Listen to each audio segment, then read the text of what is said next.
In whom also ye are circumcised with the circumcision made without hands, in putting off the body of sins of the flesh by circumcision of Christ. Circumcision is the operation which removes the veil that hides the head of creation. All right, Neville is talking about spiritual circumcision. Once again, circumcision is the operation which removes the veil that hides the head of creation. The physical act has nothing to do with the spiritual act. The whole world could be physically circumcised and yet remain unclean and blind leaders of the blind.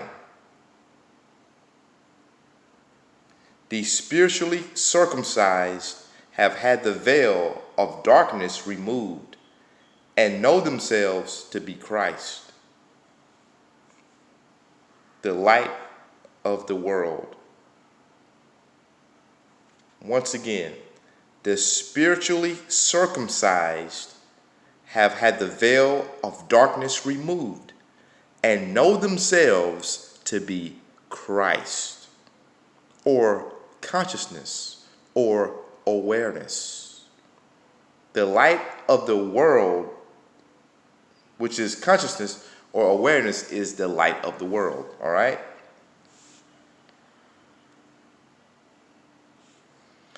Let me now perform the spiritual operation on you, the reader.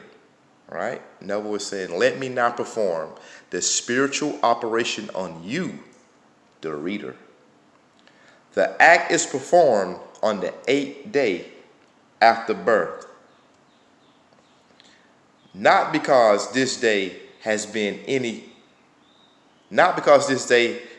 special significance or in any way differs from other days, but it is performed on this 8th day because 8 is the figure which has neither beginning nor end.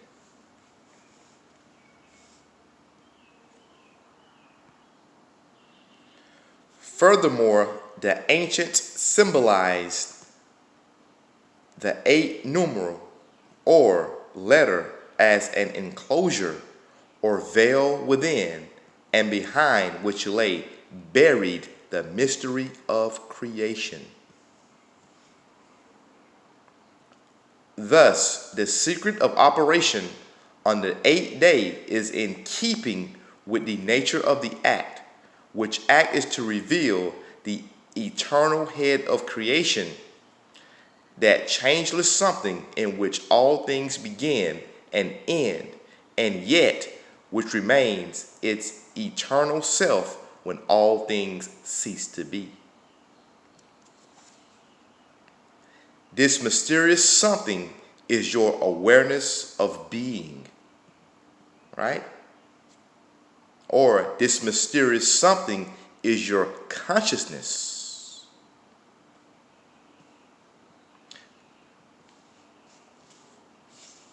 At this moment, you are aware of being, but you are also aware of being someone.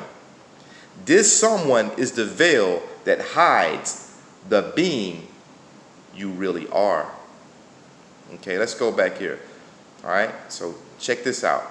At this moment, you are aware of being. You are aware of existing, right? But you are also aware of being someone. John Smith, whatever your name is, right? This someone, this John Smith, or this persona, this someone is the veil that hides the being you really are. The consciousness. That's who we really are. That's what we really are. The consciousness, the awareness that knows I am, right? John Smith, and so forth. You are first conscious of being, right? Then you are conscious of being man. After the veil of man is placed upon your faceless self, you become conscious of being a member of a certain race, nation, family, creed, etc. The veil to be lifted in spiritual circumcision is the veil of man, right? So what Neville is saying is that a spiritual circumcision, a person gets to the place where they realize once you are spiritually circumcised, you become aware that your consciousness, that your I amness is who you truly are. You are the being that's aware of your name, your persona. You are not the persona. You are not John Smith. You are not Tom Parker. You are not Mary Smith. You are the consciousness, the awareness that knows that persona, Mary Smith or John Smith. Our true nature, who we truly are, what we truly are is consciousness. In other words, we are that I amness, right? We are God. We are consciousness. That's who we truly are. And once we understand and know this, the veil of man has been lifted. Thank you.